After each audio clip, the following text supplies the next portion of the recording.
want to see if you can clear up a little bit of confusion about whether or not you're going to offer any new tax or economic proposals this week. Your friend Lindsey Graham said yesterday that he thought it would be a good idea to have some new reduction in taxes on investments. Some of your aides are saying, no, that's not going to happen.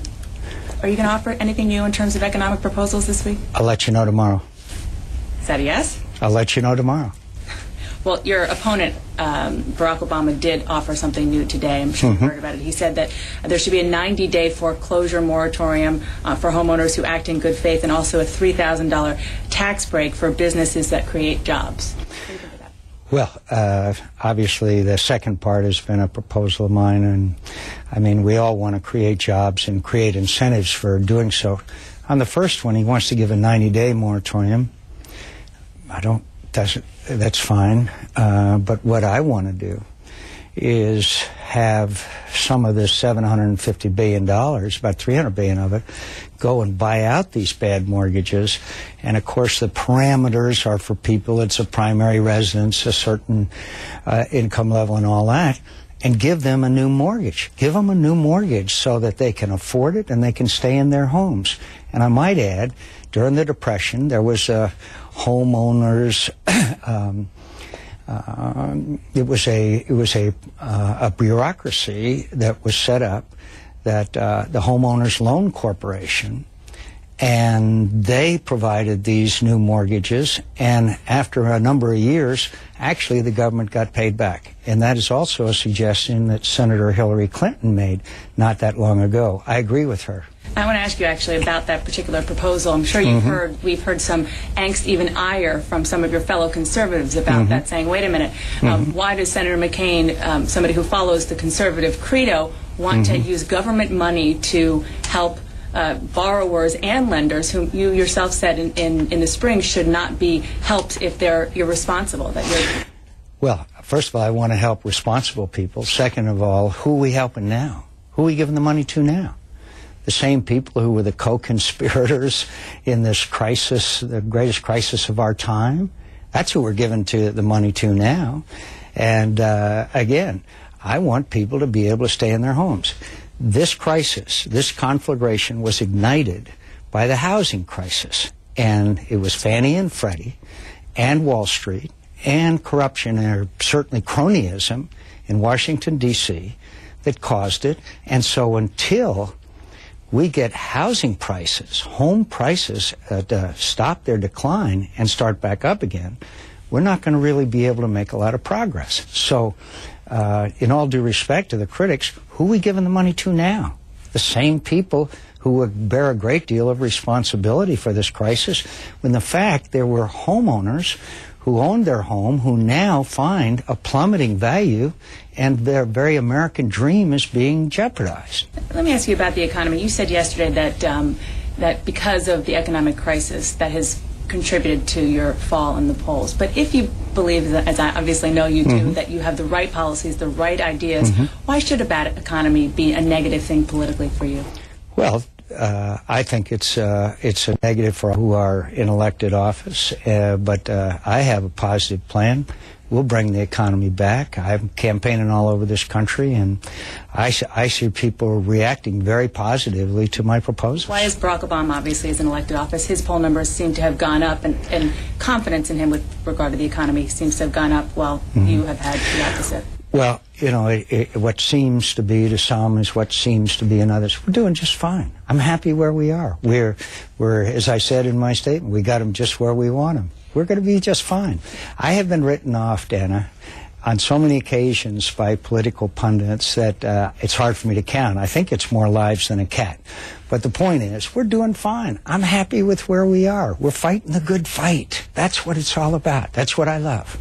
I want to ask you about Jeremiah Wright. You have made it very clear in your advertisements and even on the stump that you believe associations with regard to Barack Obama are fair game, and you've been specifically talking, though, about William Ayers. Many Republicans, I'm sure you've heard this, have said to me and to others, why is William Ayers fair game and Jeremiah Wright, who has a much more clear established relationship with Barack Obama, in your view, is off the table?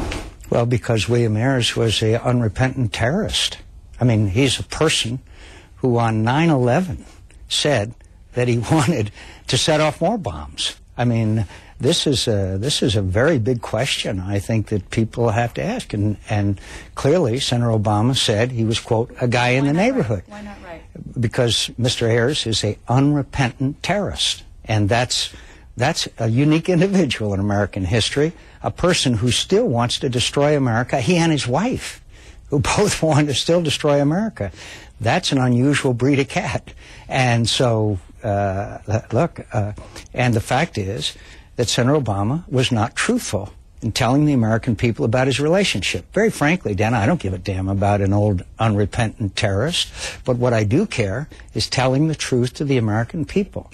Senator Obama didn't tell the truth to the American people when he signed a piece of paper back when he was a dark horse. It said he would take public financing if I did. That's his signature on a piece of paper.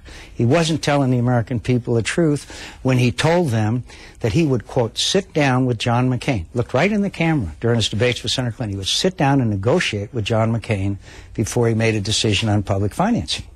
Now, whether it's a coincidence or not, since, as I know you've heard this during your rallies, since you have been talking about Ayers, and your running mate has also, we've heard people in the crowd screaming things like terrorist, traitor, when you talked about Senator Obama, and worse. I've heard the same thing. I've heard the same thing at. I've heard the same thing, unfortunately, at Senator Obama's rallies being said about me. There's always a fringe element that's in politics in America. The overwhelming majority of the people that come to my rallies are good and decent and patriotic Americans. And if they're worried about this country's future, that's correct. But to somehow intimate that of the 1,000 people, 17,000 people were just with us in Virginia, and to somehow intimate that the overwhelming majority of those people, with rare exception, are somehow not good Americans or are motivated by anything but the most patriotic motives, is insulting. And I won't accept that insult. I will tell you right now, I'm proud of my supporters. I'm proud of the people that come. I'm proud of those veterans who have served their country, that come to my rallies and fire me up. I love them. And for anybody to intimate that the overwhelming 99 and 99% is anything but patriotic and good Americans is frankly unacceptable, and I won't stand for it. 2 quick questions on this topic, sure. If you will. The chairman of the party of the state you're just talking about, that you're just in today, Virginia, he said that he believes that there is a connection between Osama bin Laden and Barack Obama, because he said they both have friends who bombed the Pentagon. So when you hear something like that. No, and that's a GOP leader, and I have repudiated every time there's been a statement about Senator Obama made that I felt was inappropriate and unfair. You have people in political campaigns on the outermost fringe on both ends of the spectrum. Now, a respected member of Congress, John Lewis, who I admire and have written about how much I admire, somehow linked me and Governor Palin to racism, to segregationism, to some of the worst aspects ever appear in American politics. And Senator Obama refuses, or has not yet, repudiated those comments. That's not from some, quote, party official. That's from one of the most respected people in America. It's unfair, and it's outrageous. And because I just want to ask this one last question, sure. Because you brought up John Lewis, and sure. I think this is important. I was told by one of your aides that when you saw that statement from John Lewis, your campaign kind of stopped, and you talked to your aides, and you said, this is a big deal, and we need to figure out how to respond to that. And of course, you ended up coming out with your own statement in your name. And in that statement, you said that you were concerned that Lewis and people like him were trying to, quote, shut down debate. What did you mean by that? What do you think that they're trying to do with regard to the accusation that Congressman Lewis made is so far out of bounds and so disturbing to me? So, of course, it stopped me in my tracks. I never believed that John Lewis, who's an American hero, who I admire, would ever make a comment of that nature. He even referred to the bombing of a church in Birmingham. That's unacceptable. It's totally unacceptable. And of course I'm not going to accept it, and I'm going to reject it. When you say shut down debate, do you think it's like, do you think that they're using race? Let's have some straight talk, as you like to say. I say when anybody says anything like that, that is so beyond the pale, that it stuns me, because that's not what American and this debate should be all about. And so I will reject vigorously, and I will reject that kind of language.